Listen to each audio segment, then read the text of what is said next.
Walking into the home, you do have a nice wrought iron and wood front door, ring doorbell that's connected to the alarm system to the house, a Slage N-code door lock that can be operated off your phone. The door is a reed glass, so that basically you can see a figure on the other side, but you're not able to see basically the person. And then as you walk into the home, you have a study with a storage cabinet, basically floor plug in the study, as well as basically you have tubes in the wall for a TV, small TV that could be put in the office. And then across from that study, you have what is called formal dining. A lot of people have gone away from the formal dining and they're using this as another flex room. It does connect in that hallway there straight ahead to a butler's pantry, but I'll take you through the living room first. Again, you've got floor-to-ceiling tile. You do have your TV area is there and it is pre-wired. You do have basically some plated outlets in the family room for future speakers. We also have got it fitted basically if you wanted to hang a chandelier or whatever.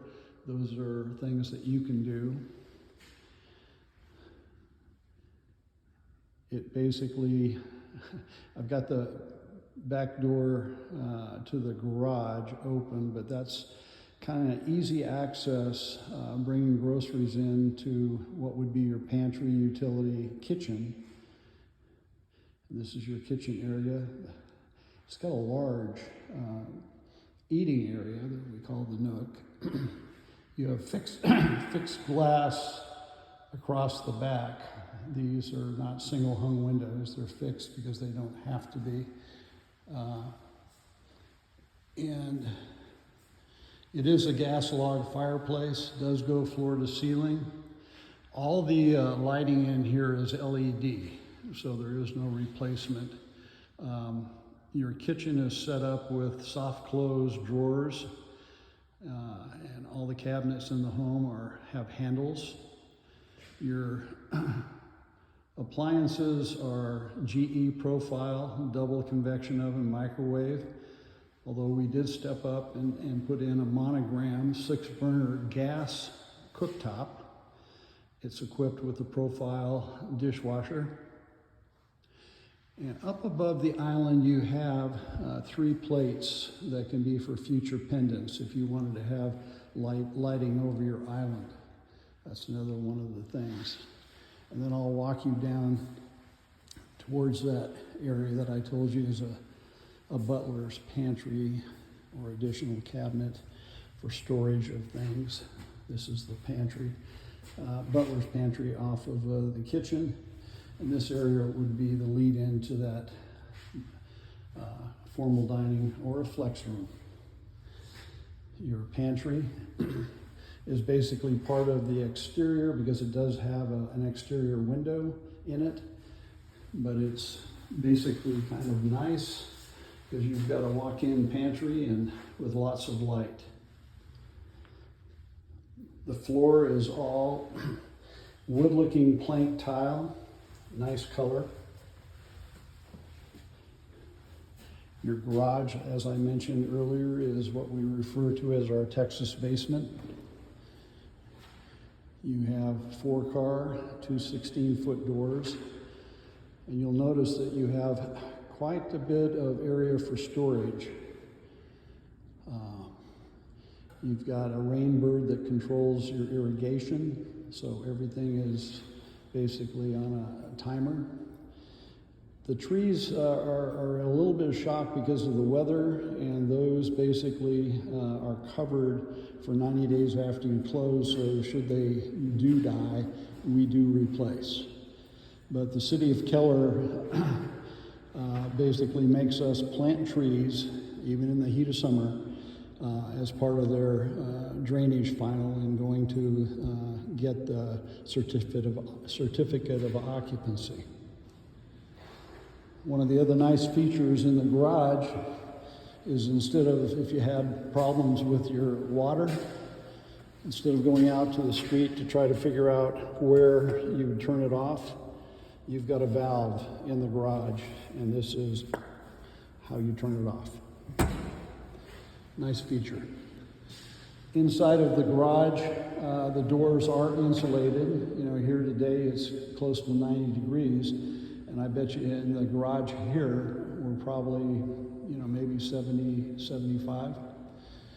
So insulated garage doors, and then on the outside they're sheathed in cedar that is stained. You got a mud bench just as soon as you come in off the garage for your cubbies and backpacks, whatever. And then you go into a utility room off the garage. And the utility room is quite nice. You've got washer dryer area. You do have a place for another fridge and or a wine cooler. You've got a full set of cabinets with a utility sink in this utility room, which is quite large. And then behind the door is a media cabinet, and that's where all your low voltage wiring are run to. So if you have a internet provider come in and says, where is your connection? Your connection is in your utility room, so you're not having to dig in a closet to find that. The second door out of the utility room goes into the hallway leading back to the 2 bedrooms. With at the end of the hallway there is a half bath. And then you do have a linen closet basically in this hallway. And then going into the first bedroom,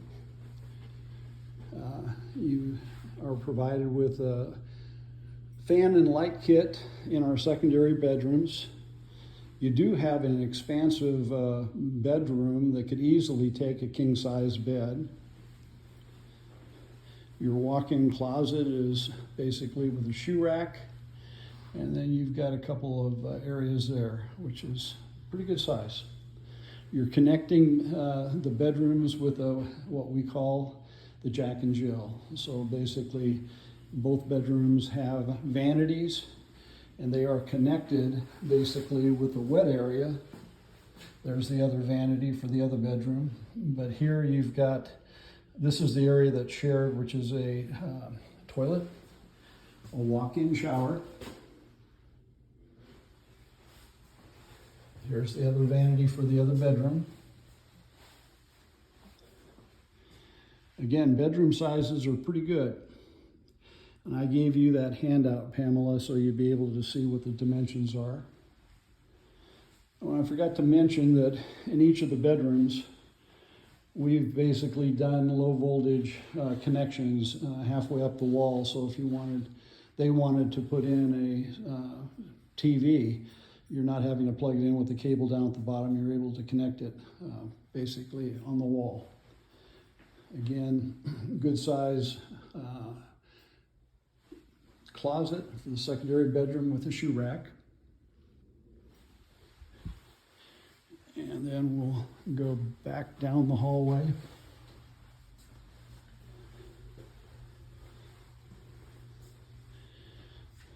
And now we're coming up to the game room. And the game room is a good sized area as well, that basically has a slope ceiling. You've got 3 nice windows looking out to the backyard. Backyard also, like I mentioned when I was outside, is easterly, okay? The front of your house is westerly, but the backyard is easterly. And this is also set up with Smurf tubes in the wall that allow you to hang your TV without having wires showing. And then the view out the back is really kind of gorgeous. You've got some live oak, bur oak, and some of these trees have been around for quite a while. And they are protected. You know, large trees are protected here in Keller. We weren't allowed to take them out. You can basically take them out if they are dead, but you can't just take them out. So we'll head back to the living room.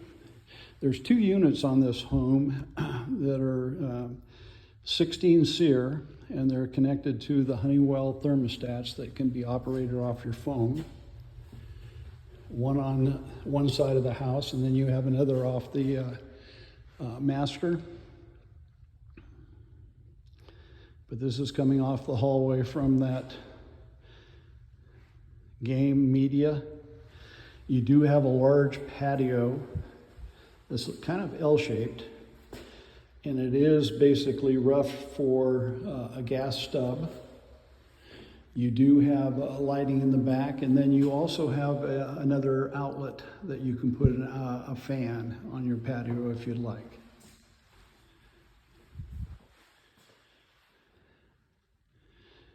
And there we provided basically an outlet up high so that if you wanted to have an outdoor TV that's not necessarily connected, but you have the ability to be wireless outside.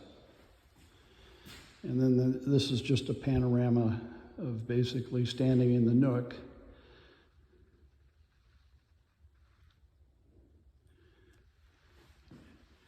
And then I'll walk around to the master, which is basically short vestibule off of the family room. And then you basically walk straight back into a bedroom. Again, you'll see the dimensions on that handout. And the nice thing about this particular home site is you are surrounded with a lot of vegetation. Each window you look out, you know, you've got trees, which is nice. The homes are not close. You know, there's probably 75 feet between these homes. And then this is something I'll point out to you, and I was telling you, Pamela, is that the low voltage, they put what we call WAPs. There's one on that hallway to the game room or the media room, and then there's one above in the hallway of your master. And those are wireless access points that if you wanted to hook up I think those are, I forget what the names are, rustic. But they expand your Wi-Fi ability. All the doors throughout the home are not hollow core, but they're solid. And then basically you're walking into your master. In the master, you've got vanities that are basically separate. You've got a tub soaking with rain glass for privacy. You've got a knee space on the woman's side for a chair, framed mirrors. Your shower is basically with a frameless glass and a seat. And then basically on your master closet, we do what we call seasonal, 3 hang, 2 shoe racks. In the center there's for long garments, but then they use 3 racks. Basically you can put your winter clothes up and bring them down in the spring, and then you've got summer clothes up. And there tucked into that corner is the 3-drawer dresser. They've got the attic access pulled down right now. We do have radiant barrier And then we do a 38, R38 worth of cellulose in that attic space, which is about 14.5 inches. So these things are energy efficient. You've got your little water closet here that has an additional storage above it. But I thought this would be a good explanation. Even if you did come back tomorrow and take your own pictures, I thought that I'd just kind of walk you through. I'm standing in the hallway, the short little hallway to the master, and this is the view. All right. Hope to see you soon.